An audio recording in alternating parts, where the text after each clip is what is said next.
vosa presenza, tamén dar as grazas ao Ateneo Ferrolán por deixarnos o espazo sempre. E dar as gracias ás persoas que nos acompañan na mesa. Foucault Buxán, membro da Asociación de Memoria Histórica, conociendo a historia de Francisco Miguel, acompañou na entrega dos seus restos e acompañoulo ata a súa última morada do cemiterio de San Amaro.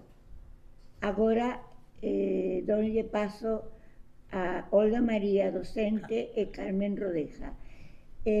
Simplemente dicir que el libro es una mostra da represión que sufriu Francisco Miguel. Ademais, expresa tamén o fermoso amor que existía na parella e que perduró hasta a súa morte e que aparece no seu libro. Bueno, doy paso, perdonen mi galego. No, te va. Gracias. Bueno, en primer lugar, dar as gracias ao... Funciona? Sí. Dar as gracias ao Ateneo de Ferrol, que sempre nos acolle neste sitio tan céntrico, tan fermoso, e a Susana pola presentación, moitas gracias, e Víctor Novas, que está sempre en contacto con nós, e tamén dar, e a Asociación Foucault Buxán, a Susana e Víctor Novas. Tamén dar as gracias a Olga Maía, profesora, que desde o momento en que leo o libro se quedou absolutamente enganchada e cada vez que falamos ve máis historias todavía deste texto tan emocionante de Sir Alonso. A Coruña formaba parte dun país moderno. Eran os anos 30, a República, era o soño, era o cambio. Era un país reivindicativo, solidario, implicado na cultura e na educación. Sir e Francisco Miguel viviran en Santa Cruz de Oleiros, en París, en Madrid, na Habana, en Tordolla, en Taxco. Non eran ricos, pero eran felices. Francisco Miguel retrataba a Sira e a súa xente, preparaba batiks co seu amigo Wifi e pintaba cunchas e viraventos. E viaxaban polo mundo e pola vanguarda. Editaban revistas como Alfaro ou Vida, onde escribían e ilustraban os millores artistas do seu tempo. E chegou o golpe de Estado do 36 e acabaron con todo. Empezou a represión fascista, sen piedade. Afastaron, mataron e fixeron calar. Tamén a Francisco Miguel. Sira buscouno, reclamou, implorou que non o mataran. Pero o fixeron. Foi secuestrado do cuartel e asesinado xunto con 3 homes máis, Andrés Pinilla Fraga, Pedro Pinilla Calvete e Juan Boedo Pardo, nese tráxico 1936. Apareceron os 3 corpos en Bertua. E Sira, desde que o mataron, foi pedir contas ao xulgado, pero lle deron un certificado falso. E foi o do párroco do ano 1936, don Narciso Coello, que lle deu consolo. En setembro do 2023, e despois de moitos atrancos por parte do párroco actual de Bertua, e a solicitude dos familiares e da veciñanza de Carballo, a Asociación pola Recuperación de Memoria Histórica procedeu aos traballos de exhumación da foxa de Bertua, Carballo, onde estaban estes 4 homes. As familias deronlle moitos folgos para seguir, e os veciños de Bertua e de Carballo tamén. E descubrimos que estaban enterrados con toda a dignidade, en caixas con cristal, con asas, feitas con afecto. Gracias aos veciños do lugar e ao párroco do 36, compasivo e solidario, tal como nos contaba Sira.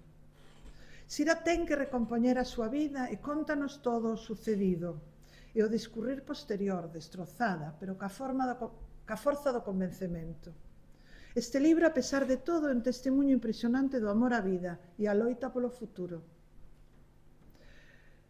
Desde a Asociación pola Recuperación da Memoria Histórica investigamos, exhumamos, recuperamos, enterramos, dignificamos e homenaxeamos as víctimas do fascismo, tamén a Francisco Miguel. E e aos seus compañeiros.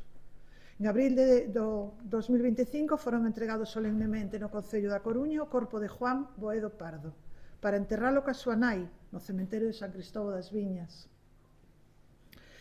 E os dous Pinilla, pai e fillo, para facelo en Montouto, en Abegondo, lugar donde seguramente este pobre hombre asesinado co seu fillo estaban os outros dous fillos que levaran e que asesinaran 4 persoas da familia Pinilla. Unas semanas despois fixemos un homenaxe a don Narciso Coello de Portugal, o párroco compasivo. En setembro do ano pasado tuvo lugar o acto solemne de homenaxe e enterro de Francisco Miguel na súa ciudade, ca presencia dos seus netos chegados de México, os artistas de Galicia e os ciudadanos chegados de todas partes, de Ferrol, de Coruña, de Ourense, de tantos sitios. Agora o pintor das vanguardas repousa no cementerio de San Amaro, rodeado de cunchas e muiños de vento, e cada día a súa tumba enriquécese con novas ofrendas. Isto foi parte da nosa contribución a que o artista Francisco Miguel sea honrado e además é que todo o mundo vai, todo o mundo visita. É verdad que fixemos tamén, estamos facendo un montón de conferencias e charlas sobre Francisco Miguel, un montón de conferencias e charlas para divulgar a vida de Francisco Miguel a través dos diarios de Sir Alonso. A Sir Alonso vai ser elexida membro da Asociación de Escritores en Lingua Galega en setembro. Nos pedimos que o ano que ven sea o ano das letras dedicado a Francisco Miguel. Hai montado unha exposición en Vigo magnífica dos retratos de Francisco Miguel. Vamos a hacer actividades nos centros educativos, temos varios roteiros preparados, o sea, Francisco Miguel e Sira siguen no noso corazón, no noso interés para que estas dúas persoas sean merecidas como, sean honradas, bueno, sean conocidas como se merecen. Moitas gracias.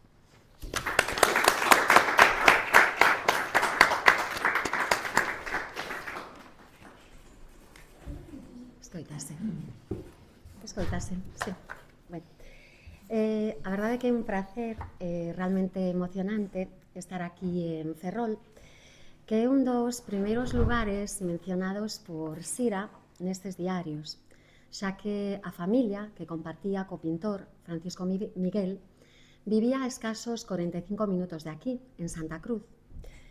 Relata Sira que unha noite, a véspera do 18 de xullo de 1936, espertaron baixo un lúgubre canto de lamentos e que cando amenceu o fatídico día do levantamento, ao lonxe escoitábanse as explosións na Coruña e en Ferrol.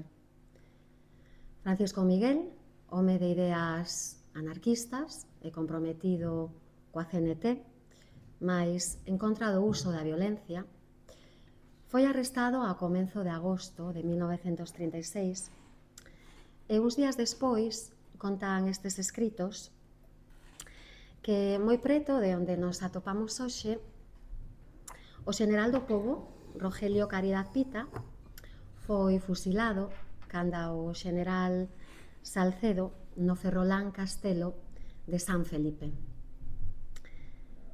Lembranos tamén Sira a existencia do campo de concentración de Mugardos, onde eran levados presos aqueles que tiñan cargos políticos en Asturias, e ali dábanlles como único alimento conservas en mal estado. Deste xeito, os presos intoxicábanse e, sen atención médica, morrían ao pouco tempo. Engade a autora que Ferrol e Mugardos, xunto con Santiago, Muxía e Carballo, foron percorridos por ela gracias a un salvoconducto que lle facilitara un amigo e que lle permitira levarlles pan, leite, libros e tabaco aos presos republicanos, comprobando así que no máis humilde recanto de Galiza víase a guerra con todos os seus horrores. A verdade é que é incrível imaginar a fermosa liña de costa que une a Coruña con Ferrol, tal e como a presenta Sira, contaminada polo fascismo e ateigada polos centos de cadáveres que neses tempos de guerra e de represión aparecían nas súas praias. Doe lembralo, mas é preciso non esquecer, obviamente para que non se repita de novo. Por iso estes diarios de Sira son tan necesarios hoxe en día. Nestes tempos nos que debemos recuperar o que sucedeu para evitar así a indiferencia ante o horror e ante a injustiza. Bueno, Carmen xa falou un poquinho desta parella. A verdade é que moita xente descoñece que Sira Alonso e o pintor Francisco Miguel, o seu compañeiro de vida, tamén o precursor de Lugrís, o home que abriu a ventana do Atlántico, formaron un tándem nos eidos artístico e persoal nos anos 20. El resentaba na Rúa Real da Coruña a Librería da Arte, na que tiña o seu obradoiro e na que tamén organizaba tertulias. Coñeceron o París das vanguardas, viaxaron a Cuba e residiron durante 7 anos en México, onde estiveron en contacto co movimento dos contemporáneos e onde chegaron incluso a ocupar un convento e ali levaron unha vida comunal co pintor Siqueiros e vivían dos cartos que obtiñan vendendo as súas pinturas. Tiñan un peto e ali todos collían, porque todos compartían.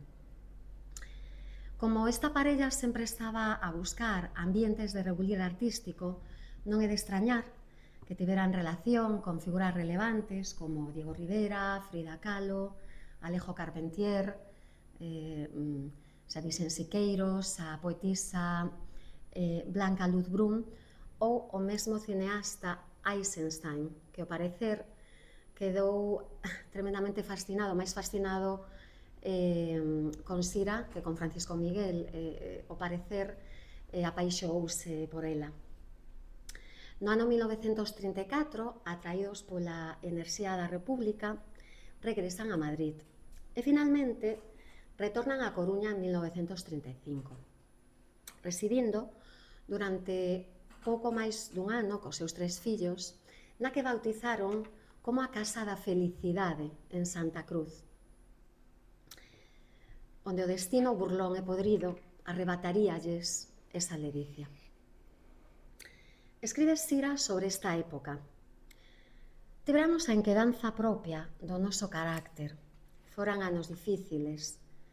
Tiña a sensación de ter camiñado por labirintos e ter atopado a saída para un lugar de paz e de promesas do que desexaba non partir nunca.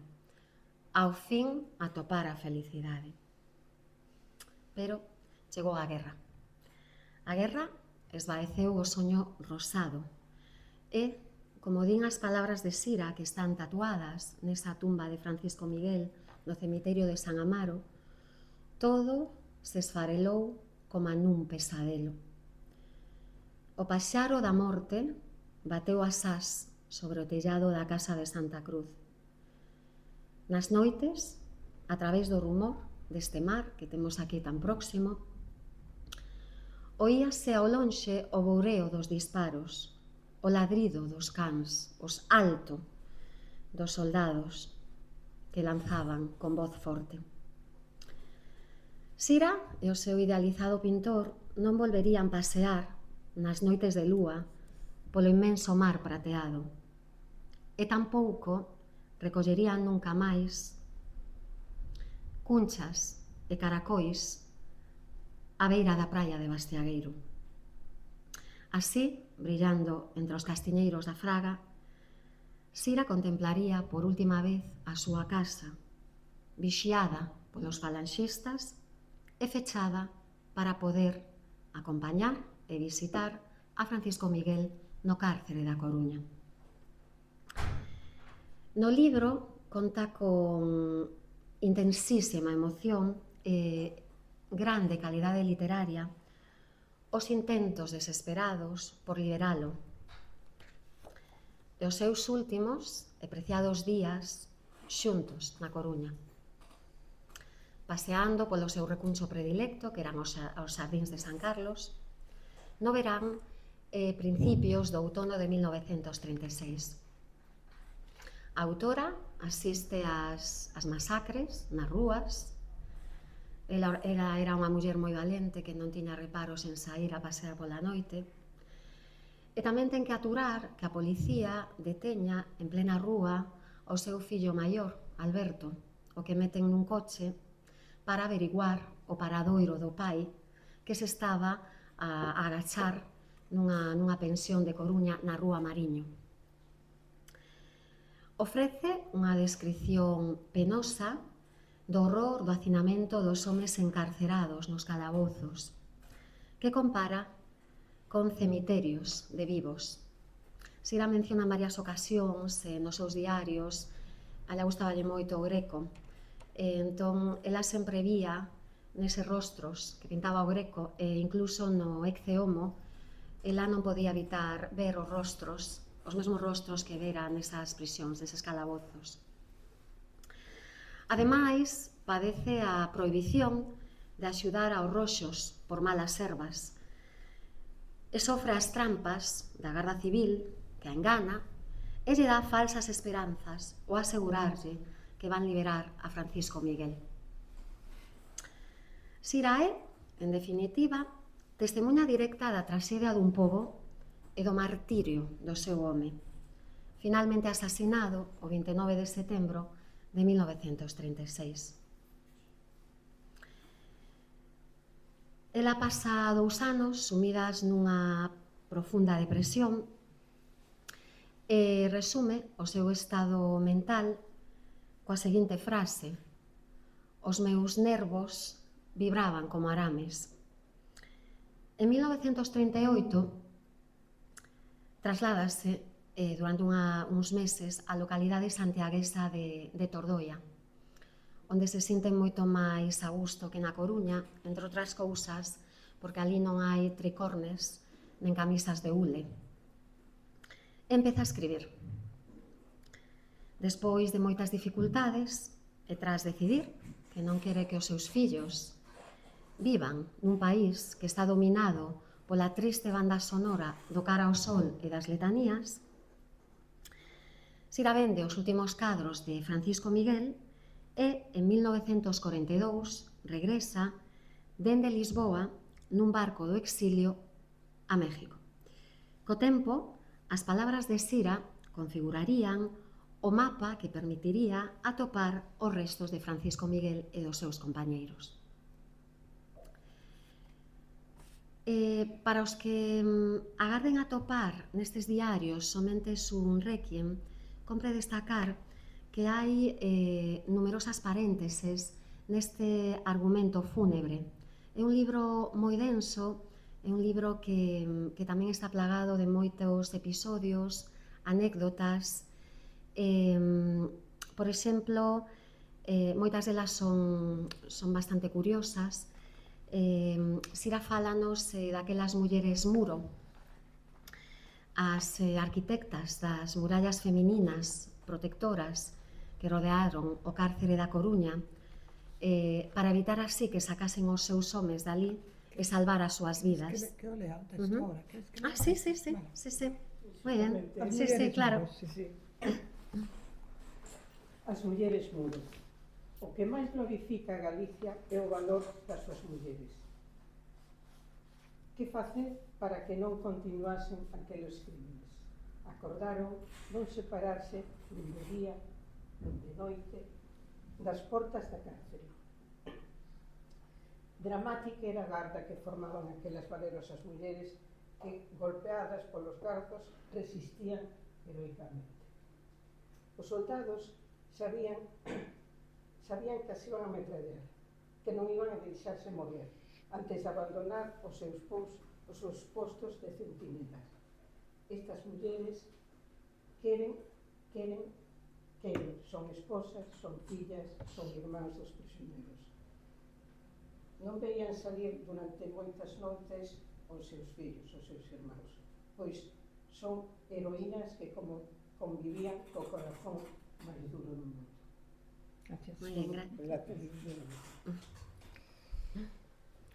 A verdade é que durante todo o libro, Sira non cesa de eloxar a estas mulleres que quedaran o cargo dos seus fillos e que tiñan que lidiar con esa dor. Entón, son uns diarios que glorifican a figura desas viúvas. Por outro lado, hai un episodio que ten tintes de realismo máxico, é a aparición de colchóns unha mañán frotando na ría da Pasaxe. Os colchóns foran un agasallo da Falanxe ás viúvas dos pescadores. E claro, as viúvas foron as que os botaron ao mar, porque que muller vai preferir un colchón antes que estar co seu marido. Tamén conta que xusto o día no que rematou a guerra, o 1 de abril de 1939, apareceu unha balea na Baía da Coruña. Entón, claro, este feito viuse con total indiferencia, dado o abatemento reinante.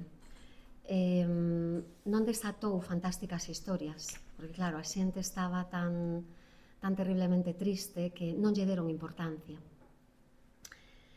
Hai un episodio que tamén é moi destacable, que é a visita de Sira a unha aldea.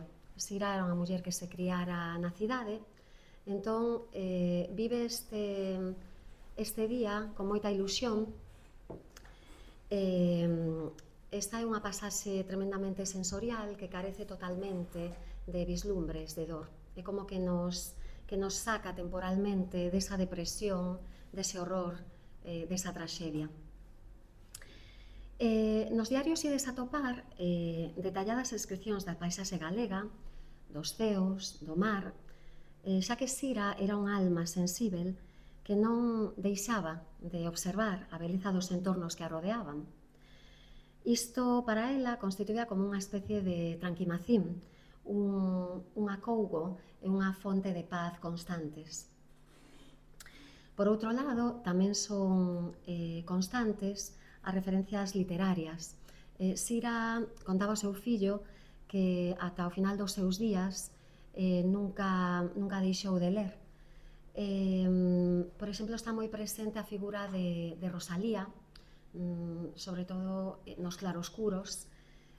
Falanos tamén de García Lorca, León Felipe. Cando vai a Portugal sente a necesidade de ler os autores portugueses. Cando pasa unha tempada en Madrid para poder obter a documentación para marchar do país, tamén fala con Venceslao Fernández Flórez, Jardiel Poncela. Logo tamén fai reflexións moi interesantes sobre a arte. Ela precisaba estar rodeada de pintores, pousar para eles, e era ben coñecedora desa psicoloxía do artista. Bueno, eu penso que como lectores non ides quedar indiferentes ante a súa figura fascinante. Era, como se definiu ela, unha muller que estaba totalmente enchida de vida poética, cunha férrea e inquebrantável forza de vontade. Era moi atrevida e tamén moi empática. Un dos valores que eu penso que cabe destacar de Sira era que, a pesar de proceder dunha familia acomodada, da burguesía, non olvidemos que o seu pai posuía unha ferraxería no centro da Coruña, ela sempre se identificou co pobo. Para ela o pobo era o verdadeiro mestre da vida. Nos diarios aparecen persoas anónimas e Sira rescata as súas ensinanzas. Unha desas persoas era o mellor amigo de Francisco Miguel, o xastre Luís Suici, que tamén está enterrado no cemiterio de San Amaro. O día en que se celebrou o enterro, a cerimonia de reparación, lembramos tamén a Luis Uici, deixamos ali un ramo con flores, coas cores da bandeira republicana. Este home asasinaron antes que a Francisco Miguel, era, como dixen, era sastre. Ele estaba obsesionado con educar aos obreiros, con ensinarlles os seus dereitos, falarlles dos dereitos que merecían. Tamén, cando está en Tordoia, Sira pasa bastante tempo observando a xente na taberna, era unha taberna bastante curiosa, na que o dono disfrutaba lendo as cartas que mandaban os soldados, eran un poquinho críticas, cos falanxistas, e fala dun labrego que mencionaba a Curros, e di Sira que este labrego parecía un auténtico profeta. Tamén cando ia ao cemiterio, Sira era unha persoa que tiña esa capacidade, esa flexibilidade para relacionarse con xente de todas as clases sociais. E era unha mente inquieta, era unha persoa tremendamente curiosa. Entón, no cemiterio de San Amaro, fíxose moi amiga do seu coidador. Era un home xa entrado en anos que levaba 40 anos traballando nese cemiterio. E para Sira era un gran home e un gran filósofo. Era un home que cando observaba os mausoleos reflexionaba sobre a vaidade humana. Entón, claro, un libro que é fácil de ler, pero é un libro que cada vez que pasas as súas páxinas atopas detalles, anécdotas, pensamentos, reflexións. É como a experiencia de lelo é interminable, porque nunca deixas de atopar novas ensinanzas. Sira era, ademais, unha persoa nómada. Ela, nestes 6 anos, eu contabilicei máis de 12 habitacións nas que se hospedou. Era unha persoa tremendamente independente. Adoraba viaxar, dicía que se non podes viaxar, pois tes que cambiar os móveis da casa, non paraba quieta. Posuía un espírito altruísta. De feito, cando estaba de camiño a México, nese barco que colleron en Lisboa, o Xerpa Pinto, fixeron escala en Marrocos, penso que foi, en Cuba, ata finalmente chegar a México. Ela fixose amiga dun polaco, que fora un nadador profesional. E o polaco preguntáballe a ela polas súas ambicións. E a resposta de Sira foi que realmente o único que quería era axudar a ese pobo mexicano que a ía acoller de novo. De feito, cando chegou a México, pasou un primeiro ano bastante duro, non recibiu tampouco a axuda esperada, e un bo día colleu o seu fillo mediano, sinalou co dedo nun mapa un lugar ao azar que resultou ser Actopan, e ela foi co fillo, fixo autostop e rematou vivindo en Actopan 2 anos. E aí en Actopan escribiu a segunda parte destes diarios. E adicouse a axudar aos rapaces, aos nenos indígenas. Estes diarios son un testemunho único. Xa sabemos que hai moita literatura e moitos libros adicados á Guerra Civil que recollen información moi valiosa, pero os diarios de Sira son únicos porque están escritos en primeira persoa, dende a dor máis profunda. Gracias a este libro, Sira e Francisco Miguel foron rescatados do esquecemento. E agora o que pedimos, o que toca, é consolidalos como figuras relevantes na nosa cultura. Ademais, pensamos que nestes desacougantes tempos actuais de guerra, os diarios teñen que ser lidos, compartidos e regalados ás novas xeracións, para non camiñar cara ao pasado, e para manter viva a memoria e voltar a eses valores altruístas, de empatía e, sobre todo, de sentido común. Bueno, a min hai un episodio que non me quero meter en líos, pero que me chamou moito a atención, que me quedou grabado, nestes tempos en que se fala de polarización, nos que parece que as familias, os grupos de amigos se dividen porque non son capaces de nin sequera de intercambiar ideas, de escoitarse. Gustoume un episodio que lle sucedeu a Sira cando ela estaba a hospedarse nunha habitación da Rúa Torreiro.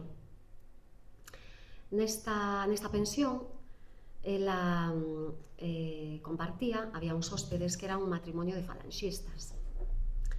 Entón, unha noite, o marido falanxista chamou á porta de Sira. Sira, claro, asustouse, ela tiña pesadelos con este home. Abriu a porta e o home estaba tremendamente asustado, pediulle axuda porque a súa muller se estaba a desangrar. Entón Sira foi á habitación do matrimonio falanxista e cando abriu a porta estaba ali a muller vomitando sangue, e o primeiro que viu Sira foron as camisas azuis do odiado uniforme falanxista. Iso foi o que viu, pero ela o que sentiu foi que tiña que salvar unha vida humana. Entón ela conta que o espírito caritativo que ela levaba dentro de sí dictoulle que o que tiña que facer era salvar esa vida. Foi buscar axuda e finalmente esa muller recuperouse. Entón penso que este episodio contén unha lección que hoxe en día non nos ven mal recordar, lembrar, para poder estar unidos e non separados e pelexados, e para que non se volva a repetir o que tiveron que vivir eles. Bueno, moitísimas gracias pola vosa atención. Non esquezades que é un luxo poder escoitar todos os días o rumor limpo e sen boureos do mar. Moitísimas gracias.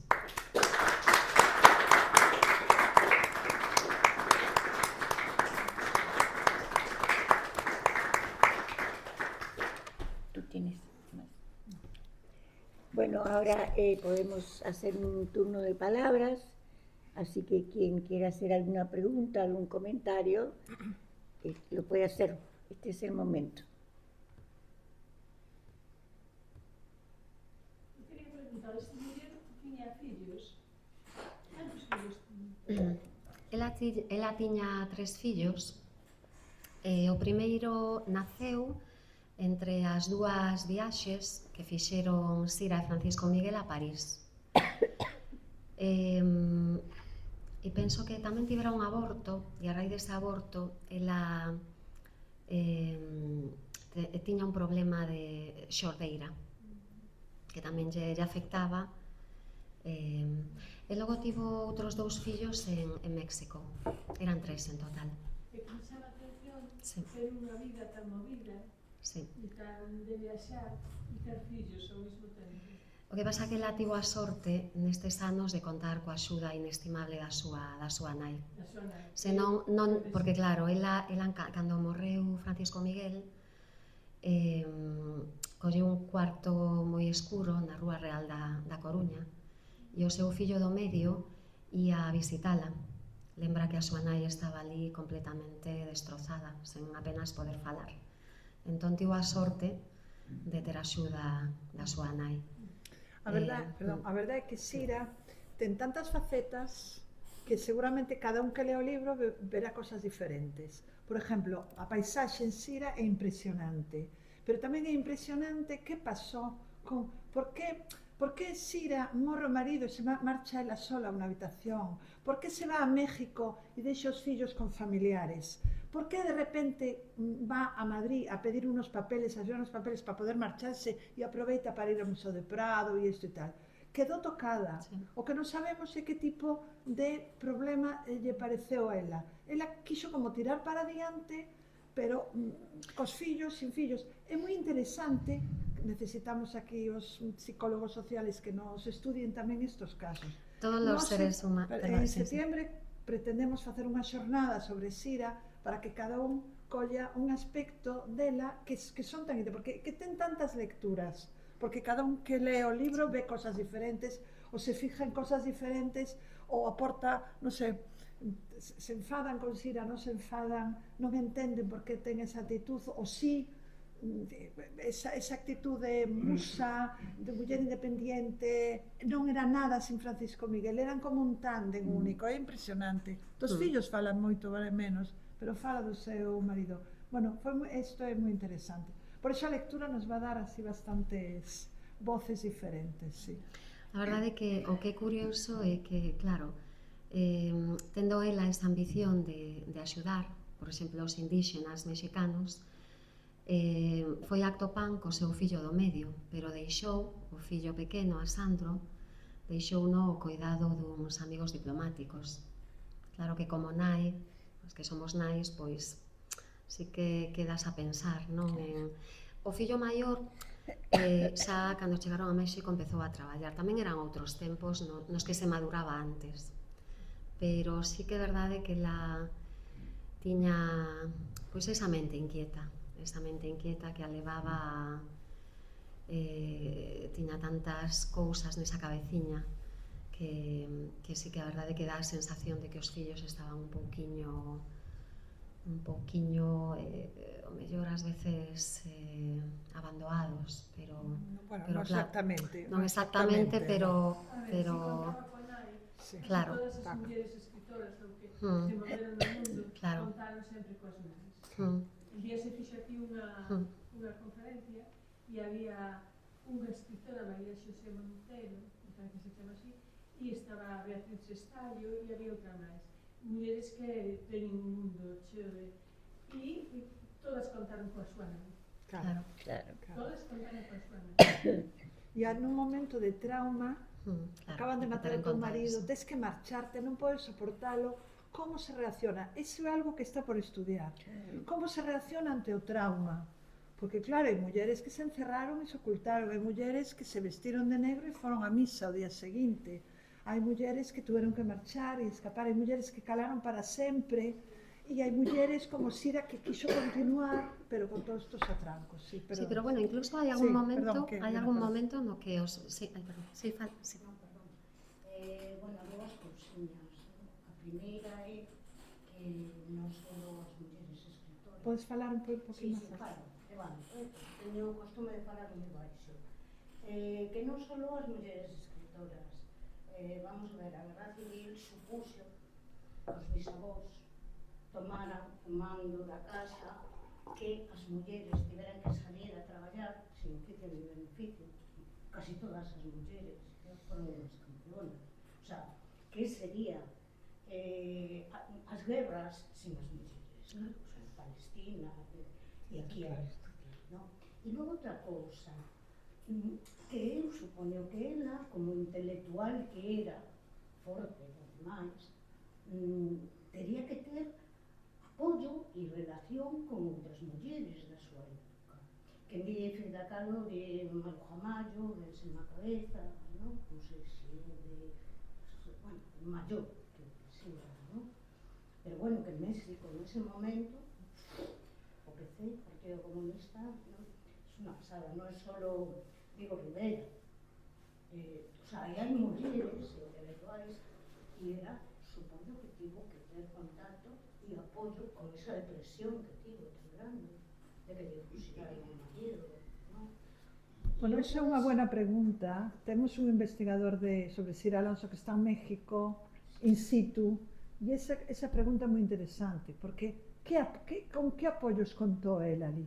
Con que apoios masculinos, de mulleres, de familias?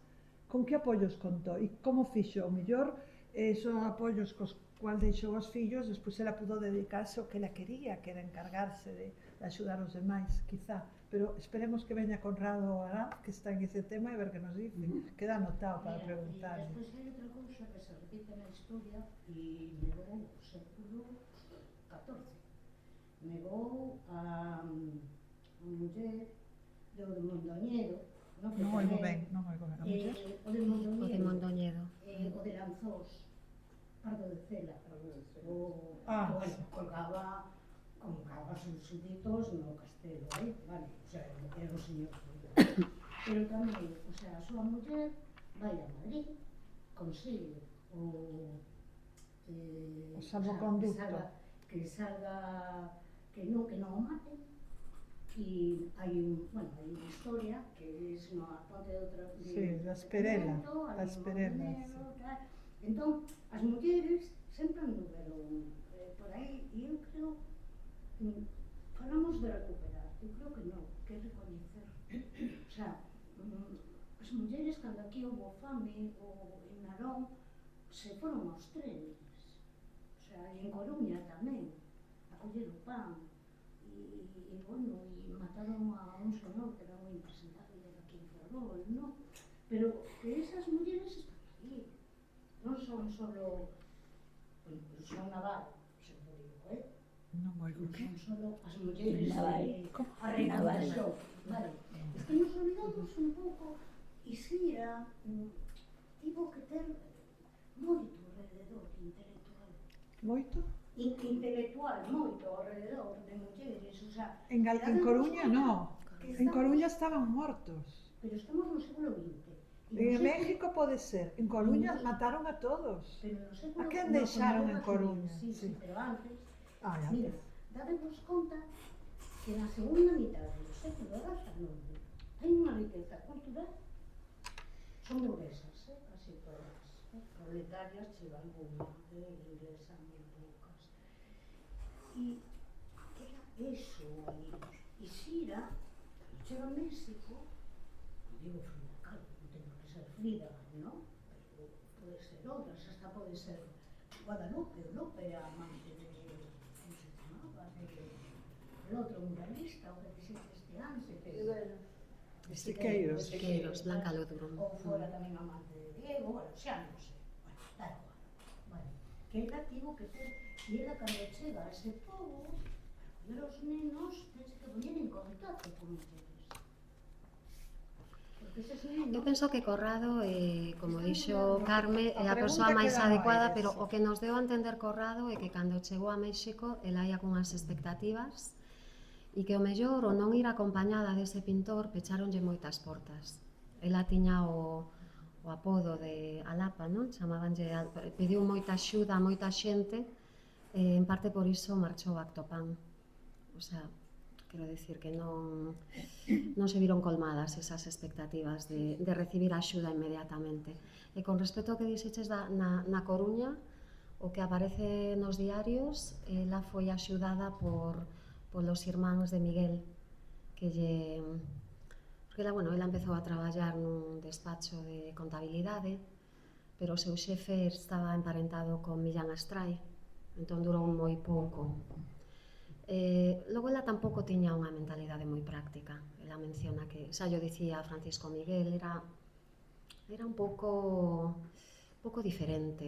Penso que non estaba feita para ter unha vida convencional, un traballo convencional, porque o traballo que máis disfrutou ela, gracias a estes irmáns, foi o de facer, eles conseguironlle a materia prima para facer cigarros, entón ela nesa pensión da Rúa Torreiro pois facía os cigarros, pero e logo seguía a pousar para pintores, fíxose amiga dun pintor que era moi simpático, que se chamaba Verdi, que viña de Madrid, pero realmente, estando na Coruña, penso que tiña máis relación con homes que con mulleres. ¿Sabes etimológicamente qué significa la palabra Sira? Pois non o pensei. No. Tengo unha prima que se llama Sira e é moi escaso. Sí, non ese abunda. nome. Será un nome oriental ou algo, quizás, sí. Non o sabemos, a verdade é que é unha boa pregunta, pero... Sí, pero de origen oriental. Non sei. Non sei, porque é da aldea, Sí, sí, pero... Sabemos que o pai de Sira era cubano, ese foi o motivo polo que Es viaxaron, probable que sea un nombre pero non o cubano, sei, non temos que temos que investigalo. Bueno, Una preguntita. vamos a empezar, sí. A ver, por lo que yo estuve mirando, leyendo, sus hijos, sobre todo Ramón, creo que no, Ramón, sí. tenía un enorme conocimiento de toda la vida y la historia de su madre, que fue además quien ayudó, colaboró intensamente para la elaboración de este libro, ¿verdad? Sí, sí. O sea que había una gran relación entre ellos y, Sí, sí, y conocimiento, o sea, no es que ella los haya dejado y se haya olvidado No, de sus no, hijos, no, ¿no? claro. Tanto la nieta en La Coruña, el día del homenaje, Sí, Claro. tanto la nieta es que tenían muchísimo conocimiento. Sí, sí, claro. sí. Cantos emigrantes non deixaron aos seus fillos para Claro, buscar claro. e ir abrindo camiño e despois voltaron a por ele. E o 29 de setembro todos os anos se recordaba a morte de Francisco Miguel e que recordaba os fillos, os netos, sí, Claro. ali falábase porque en México sí que se falaba, ¿no? Aquí no, aquí se tapou, se ocultou e tal, pero en México sí, sí. Aparte de que ser descendiente dun republicano español é unha honra en México, que non de Hernán Cortés, claro. Pero sí que é verdad, además moita xente ten o dito, o meu abuelo era un republicano español, eu soy descendiente republicano español con unha honra enorme, sí, a verdade que sí, en México se lle reconoce enormemente, sí, especialmente, aquí non é así exactamente, pero bueno. Claro, que non pareza que dicimos que Sira abandou os seus fillos, non? Claro. Temos que volver a repetir que realmente o motivo polo que ela quixo voltar a México era precisamente para que os seus fillos non vivisen nesa España franquista. E de feito, o seu fillo maior, Alberto, fora chamado a filas. Entón, por iso ela desviviuse para poder conseguir a documentación e sair do país e darlles unha vida nun país no que se pudesen criar en liberdade. Claro, o único que sí que deducimos é que evidentemente ela con todo o que cargaba e con todas as preocupacións que tiña, pois obviamente seguramente non estaría presente. Por exemplo, cando se quedaron en Portugal, e xa remato, chama a atención que o seu fillo pequeno, que seguramente se sentía bastante só, fixose amigo dun can. E, bueno, aí en Portugal pasarono bastante mal, quedaron sen cartos, e curiosamente, claro, o fillo pasaba moito tempo con ese can e o nome que lle puxo a ese can foi o de Diñeiro. Quero dicir, ela, claro, ela estaba, supoño, pues, con esas preocupacións na súa cabeza e ao mellor non podía pois estar ter unha relación normal cos fillos porque tiña demasiados problemas, vamos, e demasiadas cousas nas que pensar.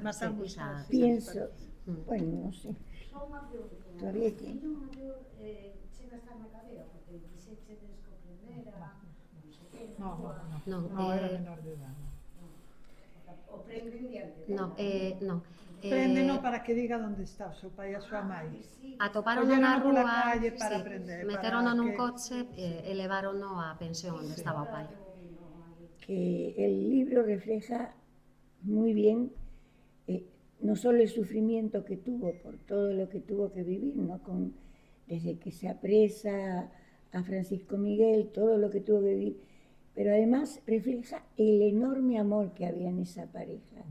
Y yo creo que ante la pérdida de Francisco Miguel, esa mujer tiene que haber quedado rota, Está claro. y que le costaba muchísimo seguir adelante.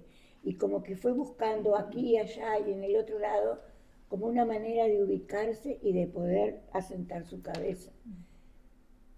A mí, Ela non o entendía cando ela va á Guardia Civil, al cuartel da Guardia Civil, e dillos guardias, pero saben ustedes a quen van a matar? Es el pintor Francisco Claro, Miguel, no lo maten. era devoción. Pero non entendía. No, claro. Que No, sentido moi tiña? realizado. Non lo maten, por Sí, favor, sí, non sí. lo maten. Mataron igual, engañaron a nadie, bueno, en fin. Terrible, sí. Sí, sí, pero a mí eso me emocionó muchísimo en el libro. ¿Algún comentario, pregunta más?